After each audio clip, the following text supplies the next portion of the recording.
Nous allons maintenant parler des phénomènes chimiques qui vont se dérouler au niveau de l'estomac et nous parlerons tout d'abord des sécrétions gastriques, puis de la régulation de cette sécrétion. Et on commence par la sécrétion du suc gastrique qui est élaboré en quantité de 1,5 à 2 litres par jour par les glandes gastriques, comme nous l'avons déjà vu auparavant. Il y a d'une part les glandes fondiques et d'autre part les glandes entrales. La composition du suc gastrique est diversifiée et dépend des cellules sécrétrices dont nous avions déjà parlé. Le premier type de cellules, ce sont les cellules de surface qui sont les cellules à mucus qui produisent essentiellement du mucus et des ions bicarbonate.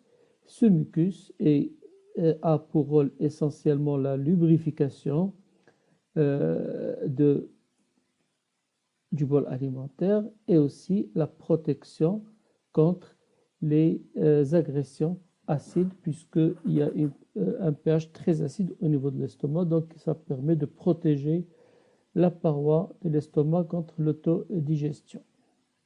Le deuxième type, ce sont les cellules pariétales qui sécrètent les ions H+, qui sont à l'origine donc de la sel déversé dans l'estomac, et le facteur intrinsèque qui est un facteur essentiel pour lier la vitamine B12, mais un peu plus loin au niveau de l'ilium.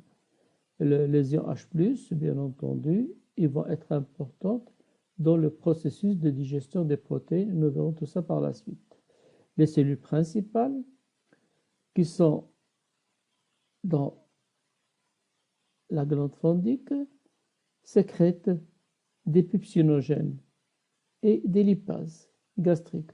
Les pepsinogènes vont, sous l'action du pH, vont se convertir en pepsine et les lipases vont débuter les digestions des lipides.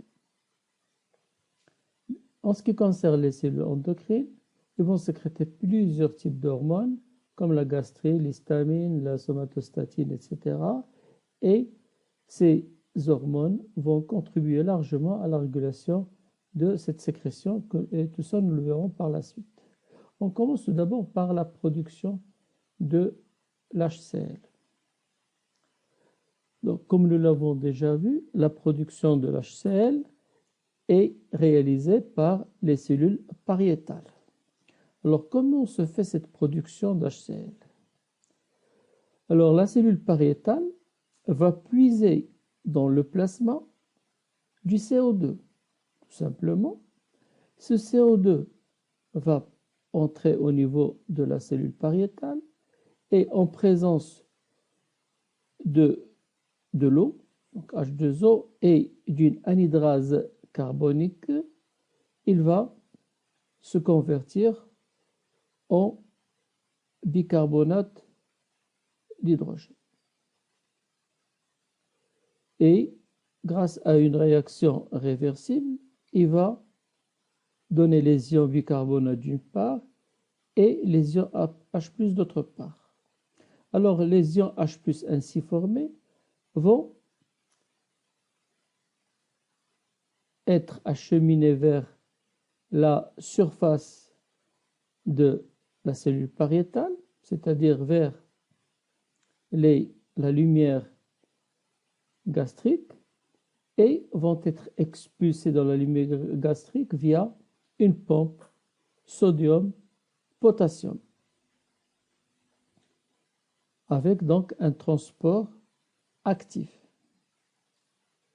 Et puis, les ions chlore et les ions sodium vont tout simplement pénétrer à l'intérieur de la cellule par diffusion simple et vont ressortir dans la lumière fondique, toujours par des pores localisés au niveau de la muqueuse. C'est ce qui va permettre donc de la constitution de l'acide chlorhydrique.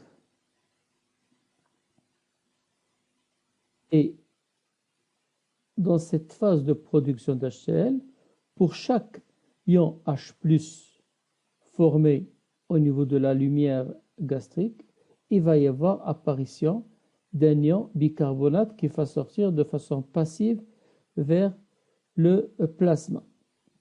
La formation des ions H+ et des ions bicarbonate nécessite la participation de l'anhydrase carbonique.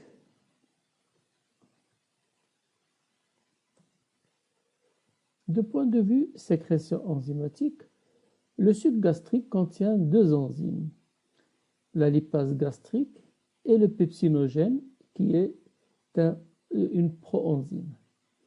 Le pepsinogène est sécrété par les cellules principales sous forme de proenzyme inactive qui se transformera en pepsine active dans la cavité gastrique en milieu acide lorsque le pH devient inférieur à 3,5. La pepsine, c'est une enzyme protéolytique qui va scinder les protéines en polypeptides. Cette hydrolyse protéique libère les polypeptides de masse moléculaire élevée qui seront soumis à l'action de protéase pancréatique.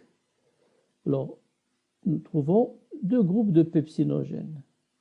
Il y a les pepsinogènes de type 1 produits dans le fundus et dont l'activation s'effectue entre un pH de 1,8 et 2,2. Par contre, elle est détruite par un pH de 7,2. Les pepsinogènes de type 2, à leur tour, ils sont activés à un pH de 3,5, mais ils sont également détruits lorsque le pH devient important à partir de 7,2. Donc, vous voyez que l'activation des pepsinogènes en pepsine, qui est l'enzyme qui va attaquer les peptides, se fait grâce à la diminution du pH au niveau de l'estomac. En ce qui concerne la lipase gastrique, elle est sécrétée par les cellules principales et elle va permettre d'hydrolyser les triglycérides en acides gras mono et diglycérides. Son action est identique à celle des lipases pancréatiques. Elle est cependant moins abondante par rapport à la lipase pancréatique. Son intérêt réside dans le fait qu'elle est activée en milieu acide. L'hydrolyse des lipides peut donc débuter dans l'estomac. Par ailleurs, la lipase gastrique est présente dès la naissance, alors que la lipase pancréatique n'existe pas encore. Elle permet donc une bonne digestion du lait maternel dès les premiers jours de la vie. En ce qui concerne les autres constituants du suc gastrique, on peut citer le mucus, dont nous avons parlé juste avant, et qui est synthétisé par les cellules à mucus. Il permet la protection de la paroi gastrique contre les agressions acides. C'est un gel renfermant des bicarbonates et des molécules protéiques qu'on classe en deux groupes. Il y a les glycoprotéines et les mucopolysaccharides.